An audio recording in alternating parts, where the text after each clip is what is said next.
신바람 사연 아파트. 오늘의 사연 시작하겠습니다. 안녕하세요. 결혼해서 멀쩡히 잘 살고 있다가 신우 때문에 이혼하게 생긴 30대 여자입니다. 저랑 나이 차가 얼마 나는 것도 아닌데 그 나이 먹고 지 앞가림도 못하는 신우만 문제라고 생각했어요. 그런데 결혼하고 같이 살아보니까 그런 신우도 문제지만 신우한테 제대로 말 한마디 따끔하게 못하는 시댁 식구들이 더 문제고 답이 없이 없다고 생각했습니다. 그래도 그나마 남편은 그 중에서 정상이라고 생각했어요. 그런데 피는 물보다 진하다고 결국 중요할 때 가서는 가족들을 우선시하는 게 별 다를 것도 없구나 싶더라고요. 그래서 남편을 가족들 품에 돌려주려고요. 이렇게 제 사연까지 적어보내게 된 건 이혼을 하겠다는 제 생각에 좀 더 확신을 갖고 싶어서예요. 여러분들께서 제 이야기 한번 들어보시고 제가 정말 저만 아는 이기적인 사람인지 아니면 제 생각이 맞는 건지 한번 허심탄회하게 이야기해 주시면 참 감사하겠습니다. 저는 현재 대한민국 사람들이라면 이름만 들어도 알 법한 대기업에서 일을 하고 있습니다. 남편은 7급 공무원으로 일을 하고 있었고요. 연봉만 두고 보자면 재벌이가 훨씬 좋았어요. 처음 연애를 시작할 때는 결혼까지 생각했던 건 아닌데 만나면서 보니 남편이 꽤나 괜찮은 사람이라는 생각이 들기 시작했지요. 나이도 나이다 보니 결혼 생각을 아예 안 한 것도 아니었습니다. 남편도 넌지시 저와 결혼을 하고 싶다는 분위기를 풍겨온 게 한두 번이 아니었고요. 그때 당시 동료 직원들 중에 공무원 배우자를 선호하는 사람들이 몇 있었습니다. 우리가 정년이라고 은퇴할 나이까지 꽉꽉 채워서 일을 할 수나 있겠느냐 하면서 그런 거 생각해보면 공무원 배우자가 정년도 보장되어 있고 잘릴 일도 없고 혜택도 많고 장점이 많다면서요. 결혼 초반에는 대기업 넉넉한 연봉으로 편하게 생활하고 노후에는 공무원 배우자 덕보면서 연금도 타고 그렇게 좋을 수가 없다는 겁니다. 그 말을 들으니 꼭 성별이 남녀 반대라고 해서 제가 공무원 남편을 갖지 말아야 할 이유가 없더라고요. 그때부터 저도 남편과의 결혼을 좀 더 긍정적으로 생각하기 시작했습니다. 그렇게 마음가짐을 바꾸고 난 뒤부터는 누가 먼저라고 할 것도 없이 저희 두 사람 사이에서 결혼 이야기가 오가기 시작했고요. 그런데 막상 본격적으로 결혼 이야기가 진행이 되기 시작하니까 왜 사람들이 결혼은 둘이서만 좋다고 해서 되는 일이 아니라고 하는 건지 조금은 이해가 갔어요. 사실 결혼 준비 시작하자마자부터 좋은 상황은 아니었지요. 남편이 당시 하고 다니는 거 보면 멀끔하게 차려입고 다니고 3주에 한 번씩 젊은 사람들 예약해서 간다는 바버샵 가서 머리도 하고 오고 그랬거든요. 한마디로 사는데 그렇게 쪼들린다는 느낌이 들지는 않았었어요. 그런데 막상 결혼하자고 이야기 나오고 돈을 얼마나 모아놓았는지 서로의 재정 상황을 오픈하게 되었는데 남편이 모아놓은 돈은 4천만 원이 전부였습니다. 너무나도 실망스러운 와중에 고작 4천만 원 모아놓고 결혼하자는 이야기를 할 생각은 어디서 나온 거냐고 한마디 하려는데 남편이 자기가 다 설명할 수 있다면서 이야기를 꺼내기 시작했어요. 남편은 소위들 말하는 시댁의 대들보 같은 존재였습니다. 시아버지가 정년퇴직을 하면서 그간 모은 돈으로 고깃집을 하나 여셨다는데 그게 2년을 버티지 못하고 폭삭 망해버렸대요. 사업을 시작하면서 시어머니도 그나마 하고 계시던 소일거리 하던 거 그만두고 아버님 따라서 같이 하게 되었던 건데 그렇게 사업이 폭삭 망해버리고 말았던 거죠. 그 와중에 시어머니는 그래도 2년 동안 사장님 소리 들으면서 살았는데 다시 남 밑에 들어가서 꾸준히 일하고 싶지 않다고 고집을 부리기 시작하셨다 하고 시아버지도 그간 회사 생활하면서 관리직 일만 해오셨는데 남 밑에서 굽신거리며 일하기 싫다고 똑같이 고집을 부리셨다 합니다. 그래도 어떻게 친척분 도움으로 동네에 작게 식당 하나를 열게 되었는데 그나마 그걸로 빌린 돈 갚으면서 두 분 입에 풀칠할 만큼은 벌게 되었다고 하네요. 그래도 노후 자금이나 마찬가지인 돈을 몽땅 날려버린 거나 다름이 없는 상황이다 보니 두 분 입장에서는 당장 당신들 벌이로 생활하는 것보다 그 돈을 저금을 해서 혹시나 생길 비상 상황을 대비하는 게 낫겠다는 판단을 했었나 봐요. 그 뒤로부터 신우를 포함한 네 가족이 남편이 벌어오는 얼마 안 되는 공무원 월급으로 살기 시작했다는 겁니다. 그때는 그 사실이 너무나 충격적이어서 어째서 나랑 동갑인 신우까지 남편이 벌어오는 돈으로 먹고 살고 있는 건가 하는 생각도 들지 않았어요. 아무튼 그런 딱한 상황이 이해는 갔지만 그렇다고 해서 그게 충분한 설명이 되는 건 아니었지요. 집안 형편 어려운 거랑 나랑 결혼하는 게 무슨 상관이냐 했더니 남편이 이렇게 자기 돈으로 내 가족이 살아온 게 벌써 몇 년이다 하면서 더는 지긋지긋해서 대들보 노릇을 하고 살고 싶지가 않다는 소리를 하는 겁니다. 그렇다고 그냥 가족들을 내칠 수도 없는 노릇이지 않냐고, 허나 결혼을 해서 가정을 꾸린다면 이야기가 달라지지 않겠냐는 겁니다. 그 말을 들으니 적어도 남편이 아무리 가족들이라지만 자기 미래까지 포기해가면서 도와주고 싶지 않다는 생각을 갖고 있는 게 다행이라고 생각했어요. 결혼하면 집안 대들보 노릇 그만두고 그렇게 되면 자기도 생활이 많이 안정될 테고 돈은 돈대로 금방 모을 수 있지 않겠냐고 계속해서 저를 설득하기 시작했습니다. 가족들은 내 인생에 없는 사람들이다 생각하고 앞으로 우리들, 나아가선 우리 둘 사이에서 태어날 아이들까지 우리 가족들을 위해서 살고 싶다고 하는데 그 말을 들으니 또 그냥 넘어가긴 그렇더라고요. 어차피 저희 친정 상황도 그렇게 넉넉한 편은 아니었어요. 남편처럼 제가 집안에 대들보 노릇을 해야 할 만큼 어려운 상황은 아니었지만 저도 언젠가부터 부모님한테 경제적인 지원을 해드려야 하지 않을까 생각했던 차이기도 했지요. 시부모님이 벌이가 아예 없어서 대들보 노릇하는 남편 없으면 생활이 불가능해지는 상황도 아니었고요. 결혼할 때 하더라도 저희 집에서도 뭐 하나 지원받을 생각 없었는데 똑같이 시댁에서 지원 하나 안 받고 결혼해서 그 후에 양가에 공평하게 똑같이 용돈 겸 해서 50만 원 정도씩 드리면 별 문제도 없겠구나 그런 생각이 들었습니다. 결혼하면서 아예 가족들을 등지고 살 생각으로 저한테 청혼까지 했던 남편은 오히려 결혼도 하고 생활비조로 50만 원씩 양가 부모님께 드리자는 말에 너무 고맙다며 눈물까지 보이더군요. 그렇게 저희는 결국 결혼을 하게 되었습니다. 남편이 그간 모아놓은 돈 4천을 가지고 결혼 비용과 혼수를 해결했고 저는 그동안 제가 직장 생활하면서 모아놓은 돈에 제 앞으로 대출을 받아 신혼집을 해결했어요. 다행스럽게 시부모님과의 관계 또한 나쁘지 않았습니다. 집안의 기둥을 뽑아가는데 좋아할 사람이 어디 있겠냐 걱정이 많았는데 시부모님 또한 그간 남편한테만 기대서 살아온 부분에 대해서 자식인 남편한테 어느 정도 미안한 마음을 가지고 있었어요. 나중 가서 자식한테 손 벌리기 싫어서 일단 노후 자금부터 넉넉히 모아놓아야겠다는 생각에 남편 돈으로 생활했던 거라는 말이 참 아이러니하기는 했지만 그래도 그 때문에 남편이 고생했다는 건 알고 계시던 눈치시더라고요. 거기에 더불어 기둥을 뽑아가고 나서도 매달 기둥값으로 50만 원씩 보낸다고 하니 시부모님이 저를 미워할 이유 같은 건 하나도 없었습니다. 오히려 제가 마음이 바뀌어서 드리기로 했던 50만 원도 그만 드리라고 하진 않을까, 제 눈치를 보시는 건가 싶을 만큼 저를 어려워하는 게 느껴졌어요. 그런데 문제는 신우였지요. 말씀드렸다시피 결혼하는 과정에 있어서 신우에 대해서는 단 한 번도 생각해봤던 적이 없었습니다. 남편이 그간 시댁 기둥 노릇을 하고 살았었다는 사실이 너무 충격적이어서 신우가 왜 그 나이 먹도록 지 오빠가 벌어다주는 돈으로 생활을 했어야 했는지 물어볼 겨를도 없었어요. 나이도 저랑 동갑이었다 보니 당연히 자기 앞가림은 알아서 하고 있겠구나. 신우 또한 벌이의 일부를 집에 보태고 있겠구나. 그렇게만 생각하고 별로 신경도 안 쓰고 있었습니다. 그런데 신우가 그 나이 먹도록 아무것도 안 하고 집에서 놀고 먹으며 지 오빠가 벌어오는 돈으로 지 용돈까지 챙기고 있었다는 사실을 결혼을 하고 나서야 알게 되었어요. 결혼하고 시부모님과 신우를 집들이 한다고 저희 집으로 초대를 했을 때 일이었지요.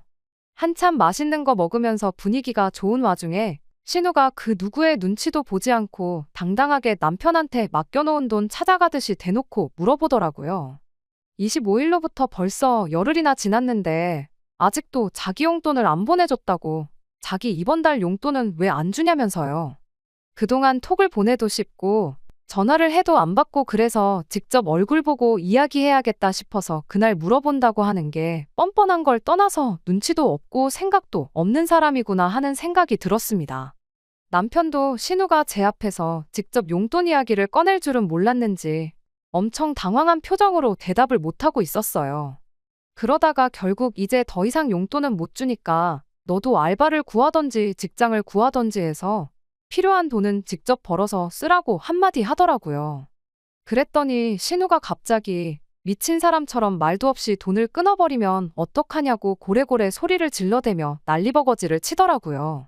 자기도 생활이 있는데 그런 중요한 결정을 상의 한마디 없이 내리면 어떡하냐면서요. 구경하는 제 입장에서는 이 어이없는 광경이 처음엔 마냥 신기하기만 했어요. 이미 남편이 시댁에 기둥 노릇을 하고 있는 것도 알고 있던 사실이었고 그걸 알고 결혼을 했으니 신우한테까지 생활비를 주고 있었다는 건 몰랐던 사실이었지만 오히려 신우가 저렇게 난리법석을 떠는 게 남편이 결혼 전에 나랑 약속한 걸 잘 지키고 있구나 싶었죠.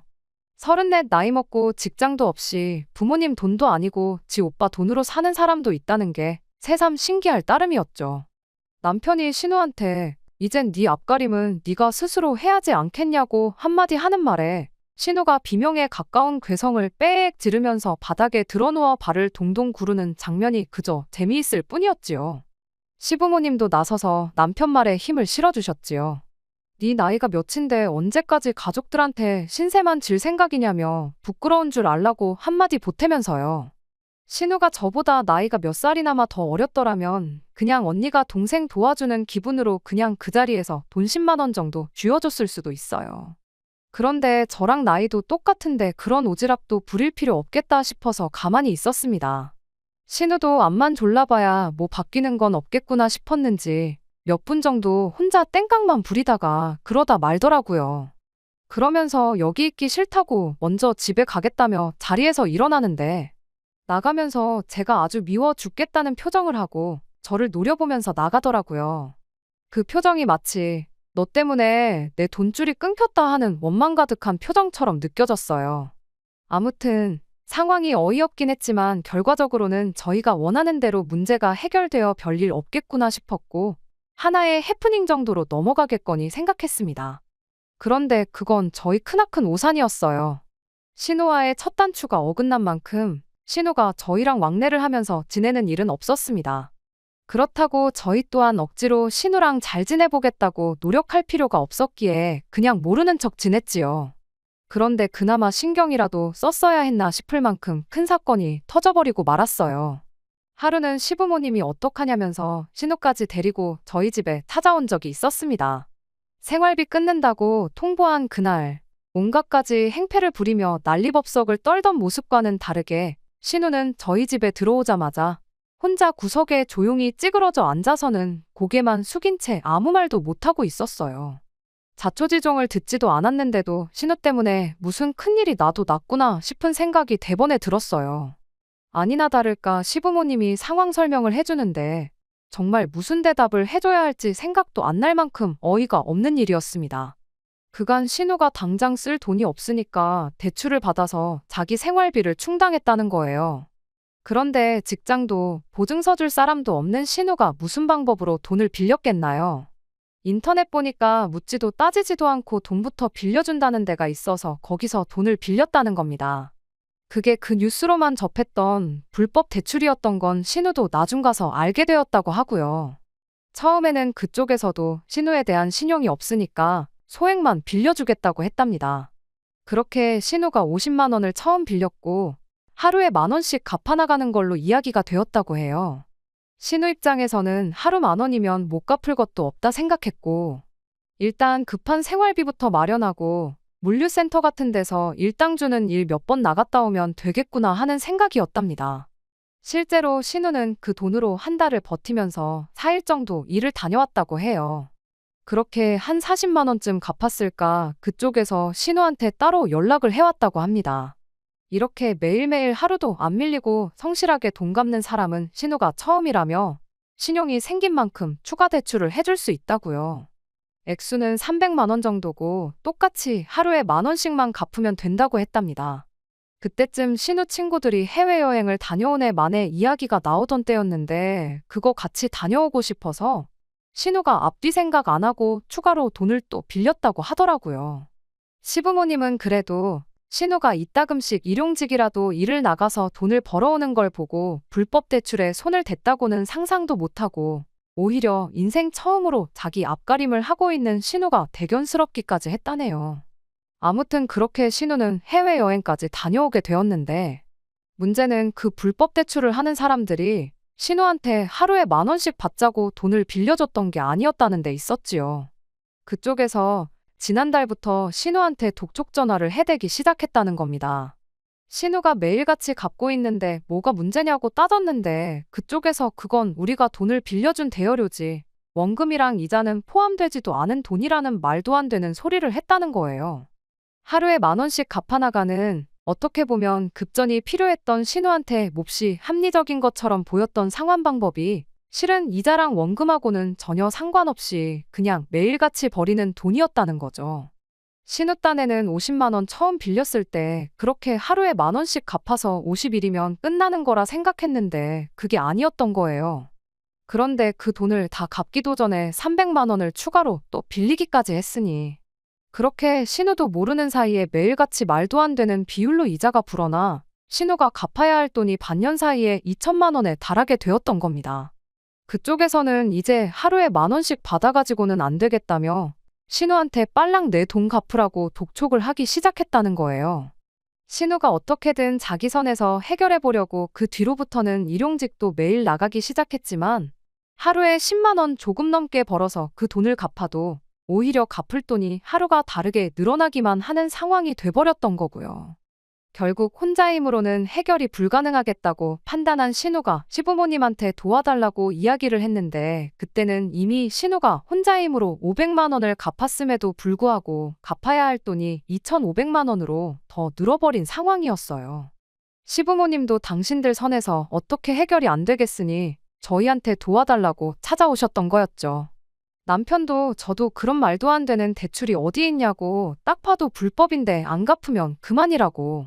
보아하니 여태 갚은 돈이 빌린 돈보다 훨씬 많은데 적당히 안 갚고 버티다 보면 거기서도 알아서 떨어져 나갈 거라고 걱정 말라고 한마디 했어요. 시부모님이 저희 말을 듣고 그러냐고 하시며 안도의 한숨을 내쉬는데 구석에서 바닥만 쳐다보고 있던 신우가 절대로 그래선 안 될 일이라며 눈물 콧물을 짜기 시작하더니 대신 그 돈 좀 갚아달라고 저희들 바짓가랑이라도 붙잡을 기세로 싹싹 빌기 시작하는 겁니다. 나라법이 그런데 지들이 무슨 수가 있겠냐고 그냥 가만히 있으면 된다고 신우를 달래줬는데 신우가 지금 그게 그렇게 쉽게 넘어갈 상황이 아니라며 또 시부모님한테도 말 못한 이야기를 그제서야 꺼내더군요. 사실 맨 처음 50만 원을 빌릴 때 그쪽에서 신우한테 우리가 당신 뭘 믿고 돈을 빌려주겠냐고, 그냥은 못 빌려주겠네 어쩌네 하면서 그쪽에서 지들이 신우를 믿게 만들 무언가를 달라고 요구를 했다네요. 신우는 처음에 보증인 세우는 느낌으로 시부모님 가게랑 저희들 일터를 알려줬다나 봐요. 그런데 그쪽에서 이런 게 필요해서 물어본 게 아니라며 신우한테 사진 몇 장을 요구했다고 해요. 그냥 셀카 몇 장이면 이렇게 말도 안 하죠. 신우의 얼굴이 찍힌 신분증 사진부터 시작해서 차마 여기에는 말하기도 부끄러울 만큼 말도 안 되는 사진들 몇 장을 말입니다. 돈만 갚으면 바로 지워줄 사진들이니 걱정 말라고 하면서요. 신우는 반신반의하다가 그래도 돈이 필요하고 지워준다고 하니까 그 사진을 아무 의심도 없이 찍어보냈다는 거예요. 그러니까 한마디로 신우는 그쪽에 엄청난 약점을 잡힌 거나 마찬가지였던 겁니다. 신우도 신우 나름대로 돈을 안 갚고 어떻게 잘 넘어갈 방법을 모색했나 본데 불법 대출은 안 갚아도 그만이라는 이야기를 꺼내자마자 그쪽에서 남이 돈 빌려 쓰는 게 쉬운 일인 줄 아냐며 돈 똑바로 안 갚으면 가지고 있는 신우의 사진들을 다 풀어버리겠다고 강하게 나왔다는 거예요. 거기에 시부모님 가게를 찾아가서 쑥대밭을 만들어 놓겠다고 하질 않나. 시부모님 가게 앞에 사람들 풀어서 오는 손님들마다 이 집 딸 자식이라고 사진을 뿌리겠다. 아주 난리도 아니었다는 거죠. 신우가 불법 사채꾼으로 경찰에 신고하겠다고 했다는데 그쪽에서는 신고할 테면 한번 해보라고. 너같이 경찰에 신고한 사람들이 한둘인 줄 아느냐. 그런데도 우리가 아직도 안 잡힌 거 보면 대충 감이 오지 않느냐면서 경찰에 신고하는 그날이 바로 네 인생 망하는 날이 될 거다 하면서 으름장을 놓았답니다. 시어머니는 그 이야기 듣자마자 뒷목을 잡고 거의 졸도를 하시더라고요. 신우가 자기 인생 살려주는 셈 치고 한 번만 어떻게 도와주면 안 되겠냐고 울고짜고 난리도 아니었는데 남편도 제 얼굴만 쳐다보며 난감한 기색만 보여주고 있고 시아버지도 이러는 순간에도 오늘이 지나면 오늘 하루만큼 이자가 더 붙지 않겠냐면서 그 돈은 당신들이 어떻게 해서든 갚아줄 테니 당장 이번 한 번만 도와주면 안 되겠냐고 부탁을 해오시더군요. 결국 울며 겨자 먹기로 그날 저희 결혼 생활하면서 얼마 모아놓은 돈을 털어서 그 돈을 갚아줬습니다. 솔직히 자기가 뿌린 씨앗이니 신우 사진 때문에 망가질 신우 인생은 그렇다 쳐도 시부모님 가게까지 찾아와 해코지하고 몹쓸 짓을 하게 두면 안 되겠다 싶었어요. 남편이나 제 직장까지 찾아와서 행패를 부릴 수도 있겠다는 생각 때문에 안 갚아줄 수도 없는 노릇이었지요. 시부모님은 평생을 두고도 갚을 수 없는 은혜를 입었다며 저한테 몇 번이고 고맙다는 말을 해주셨습니다. 신우도 그때만큼은 자기 인생이 걸려있던 일이다 보니 저한테 앞으로는 똑바로 살겠다고 몇 번이나 이야기했죠. 그런데 이렇게 제가 저만 아는 이기적인 사람이라는 소리를 들을 줄은 그때까지만 해도 상상도 못했어요. 돈 갚아준 걸로 생색낼 생각은 없었는데 호의가 계속되면 권리인 줄 안다고. 저를 무슨 조금만 힘들다고 도와달라고 부탁하면 그 부탁 들어주는 호구로 받는가 봐요. 일단 그 돈은 제가 내준 게 아니라 엄연히 빌려준 돈이었어요. 신우한테 돈을 빌려줬던 그 범죄자들처럼 하루에 몇십만 원이나 되는 이자를 붙일 생각은 없었지만 그 돈은 꼭 돌려받아야겠다는 생각이었습니다. 시부모님이 갚아준다고 했을 때 마음 같아서는 어머님 아버님이 그 돈을 왜 갚아주시냐고 그 돈은 신우가 직접 벌어서 저한테 갚도록 해달라 말을 하고 싶었지만 그냥 생각만 하고 말았습니다. 신우가 암만 정신을 차렸다고 한들 건실하게 일해서 그 돈을 갚을 것처럼 보이지는 않았거든요. 그래서 조금 가혹할지라도 시부모님한테 그 돈을 받아내는 게 맞다고 생각했지요. 그런데 시부모님이 돈을 갚겠다고 꺼낸 말이 정말 말도 안 되는 방법이라 시부모님한테 엄청 크게 실망을 했어요. 저희가 매달 생활비조로 보내드리는 돈 50만 원이 있잖아요. 그걸 5년 동안 안 받을 테니 돈은 벌써 갚은 걸로 치면 안 되겠냐고 하는 거예요. 그렇게 5년 안 받으면 그 돈이 3천이라고 제가 갚아준 돈 2,500에 이자 500 해서 3천이면 이자까지 넉넉하게 쳐주는 거 아니겠냐시면서 말이죠. 그런 계산이 어디 있냐고 말하는 저를 남편은 못마땅해 하는 눈치였어요. 우리가 시부모님께 용돈을 드려서 시부모님이 그 돈을 모아서 우리한테 갚는 거나 시부모님이 그 돈을 안 받고 돈 갚은 셈 치는 거나 똑같은 거 아니냐고요. 계산상으로는 남편 말이 틀린 건 없지만 애초에 그런 식으로 돈을 갚겠다고 저희들 도움을 요청해 온 거라는 생각만 하면 기분이 썩 좋지는 않았습니다. 그래서 시부모님께 연락드렸어요. 생활비 매달 드리던 건 그대로 드리겠다고 대신 돈을 갚는 건 시부모님이 아니라 신우였으면 좋겠다고요. 애초에 신우 돈을 해준 건데 어머님 아버님이 그 돈을 대신 갚아주실 이유도 없는 거 아니냐고 단호하게 한마디 했습니다. 그렇게 하면 신우도 결국 제 돈을 갚기 위해 알바던 직장이던 구하게 되지 않겠냐고. 장기적으로 보면 저희한테도 시부모님한테도 신우한테도 다 좋은 일이라고 그렇게 한마디 했죠. 그런데 거기서 시어머니가 네가 뭔데 내 딸을 나아가선 당신을 가르치려 드냐며 저한테 한 소리를 하시더군요. 말인즉슨 신우나 저나 나이가 똑같은데 좋은 회사 좀 다닌다고 해서 사람이 더 잘나고 그런 건 아니라고 한마디를 하고 싶으셨던 거였죠. 하지만 그러나 저러나 저는 어머님이 갚아주는 돈 받을 생각이 없다고 저렇게 했다가 신우가 또 무슨 사고라도 치면 뒷감당은 어떻게 하실 거냐? 신우가 직장을 구하지 않는 한 앞으로 저도 신우를 도와줄 생각 없다고 딱 잘라 이야기하고 말았습니다. 결과적으로는 그 돈을 갚는 건 신우가 되었지만 이로 인해서 오히려 시어머니와 저의 관계가 틀어지게 되었어요. 신우야 돈 갚아주는 순간에만 저한테 고맙다고 했지 그 이후로 저희 집에 요구르트 한 줄 사오는 법 없이 지 인생을 살고 있었거든요. 그런데 뭐 제가 취직하란다고 해서 신우 직장이 단번에 구해질 일은 없었지요. 그간 불법 대출 갚는다고 나갔던 것도 일용직이지 정규직은 아니었으니까요. 얼굴도 모르는 사람들한테 신분증 사진까지 찍어주며 약정까지 잡혀가며 빌린 돈은 일용직을 나가서라도 어떻게든 갚아보려고 애를 쓰더니 정작 저한테 갚아야 할 돈은 세워라 내워라 갚을 생각이 없어 보였습니다. 남편 시켜서 신우한테 언제 갚을 건지 물어나 보라고 몇 번 이야기를 했는데 신우는 그럴 때마다 직장이 잡혀야 돈을 갚던가 말던가 하지 않겠냐며 적반하장으로 나왔어요. 그나마 자기 생활비는 한 달에 일용직 서너 번 나가서 벌어다 쓰는 것 같은데 그건 다행이지 않냐며 저보고 참으라고 하는 남편을 보고 있자니 답답해 미치겠더라고요. 그렇게 8개월 동안 신우한테는 1,000원 한 장 돌려받지 못하고 있던 가운데 지난 어버이날 또 신우랑 한바탕 하는 일이 있었습니다. 그래도 어버이날이라고 신우까지 같이 해서 온 가족이 모여서 식사를 했어요. 식사가 한창인 가운데 신우가 넌지시 저한테 말을 꺼내더라고요. 어떤 회사 이름을 대면서 그 회사 아느냐고요. 저희 회사랑 관계가 있는 협력업체 이름이었는데 그건 왜 묻느냐고 신우한테 되물었죠. 그랬더니 신우가 인터넷에서 좀 찾아보니까 그 회사가 일도 아주 편하고 일하는 거에 비해서 월급도 엄청 많이 준다는데 그 회사에 이력서를 넣을 테니 자기가 합격할 수 있게 힘 좀 써달라는 겁니다. 얼토당토하는 소리에 밥 먹다 말고 입안에 있는 걸 전부 뿜어내버릴 뻔했어요. 입안에 있는 거 겨우 삼켜내고 신우한테 그건 또 무슨 소리냐고 했더니 자기가 얼마 전에 인터넷으로 다 찾아봤다고.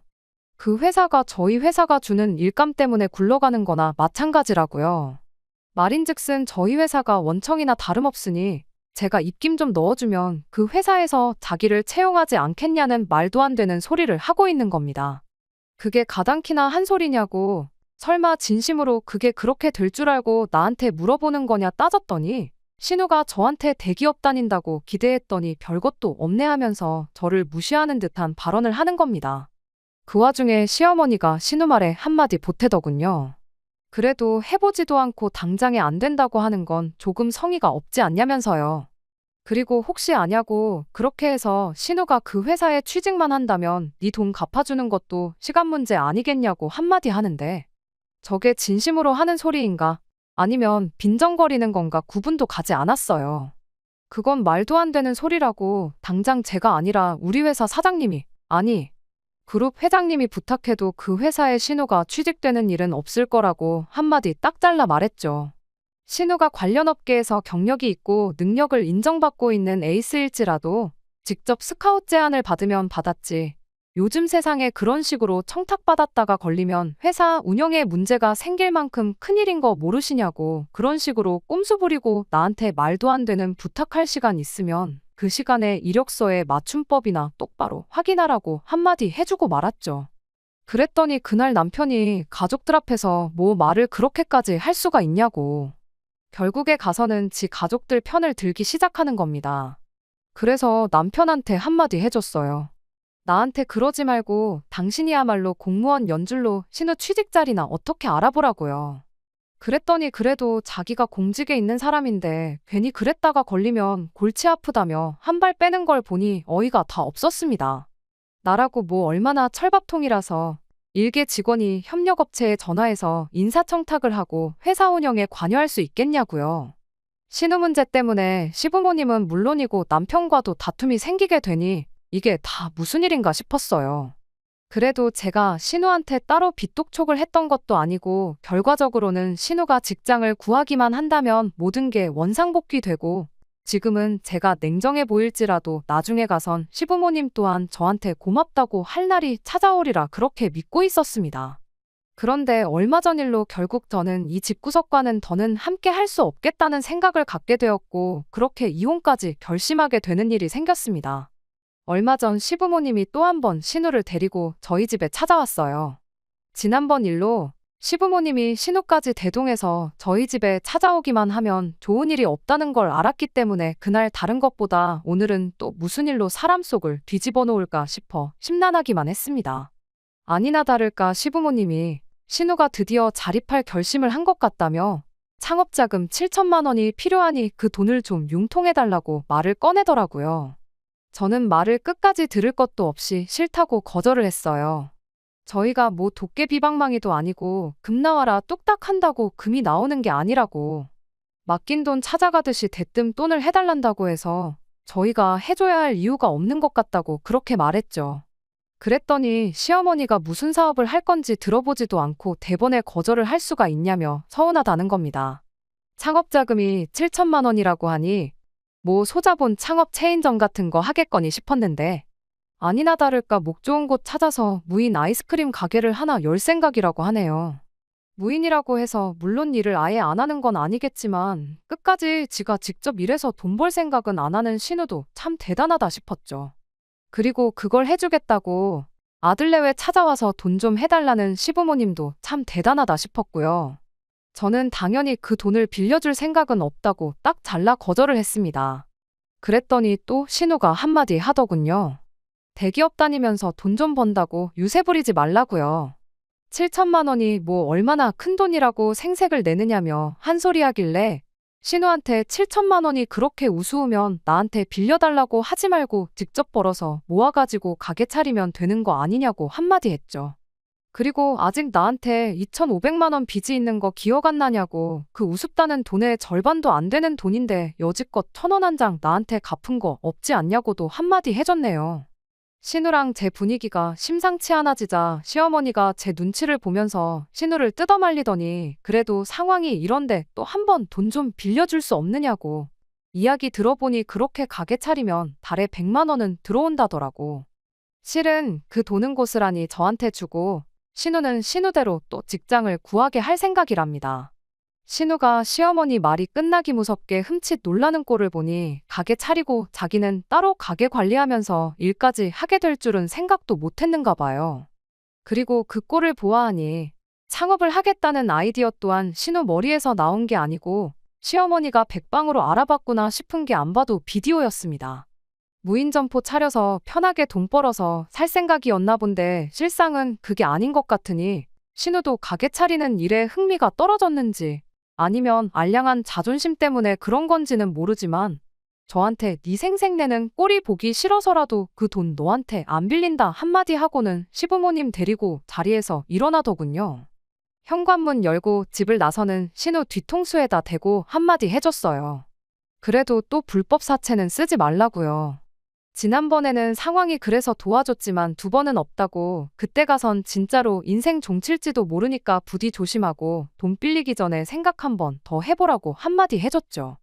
신우가 잠깐 뒤를 돌아보더니 당장에라도 덤벼들 듯한 기세로 저를 쳐다봤지만 그래도 혹시나 제 도움이 필요할 일이 있을 수도 있겠구나 싶었는지 이내 몸을 휙 돌리고 집을 나가버렸어요. 그리고 그 난리통이 끝나고 나서 남편과 이혼을 결심하게 되었습니다. 남편이 저보고 너는 왜 그렇게 너만 아냐고 어머니 말 못 들었냐고 신우 앞으로 가게 차려주고 직장은 따로 구하게 만들어서 네 돈부터 빨리 갚겠다고 하지 않으셨냐. 신우가 직장 구해서 한 달에 무인점포로 버는 돈 말고 일해서 번 돈까지 같이 해서 갚게 된다면 늦어도 3년이면 그 돈 다 갚게 되지 않겠냐고 그러더니 저보고 신우가 싫어서 그냥 회방 놓는 거 아니냐고 저한테 한 소리 하는 거 아니겠어요? 그래서 남편한테 말했죠.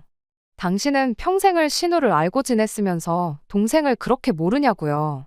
친구들하고 해외여행 가겠다고 불법 사채 끌어다 쓰는 신우가 잘도 직장 구해서 퍽이나 돈 한 푼 안 쓰고 내 돈부터 갚겠다고 한마디 했죠. 그랬더니 아무리 그래도 내 가족인데 어떻게 말을 그렇게 할 수가 있냐며 노발대발 하는 겁니다. 남편한테 당신 나랑 결혼할 때 가족들 기둥 노릇하는 거 지긋지긋하다고 연 끊고 평생 안 보고 살겠다고까지 하지 않았던 사람 아니냐고. 그런데 이제 와서 내 돈까지 가족들한테 퍼주려고만 하는 게 도무지 이해가 안 된다고 그렇게 말했어요. 그러자 남편이 가족들하고 연 안 끊고 지내게 만든 건 다른 사람이 아니라 너 아니냐며 이게 다 제가 자초한 일이지 않냐고 제 탓을 하기 시작하는 겁니다. 그렇게 남편하고 대판 싸우고 저 혼자서 이 결혼 생활을 유지해야 하는 건가 말아야 하는 건가 고민하다가 결국 이렇게 사형까지 보내게 되었던 거예요. 이런 상황에 이혼을 생각하고 있는 제가 정말 이기적인 건가요?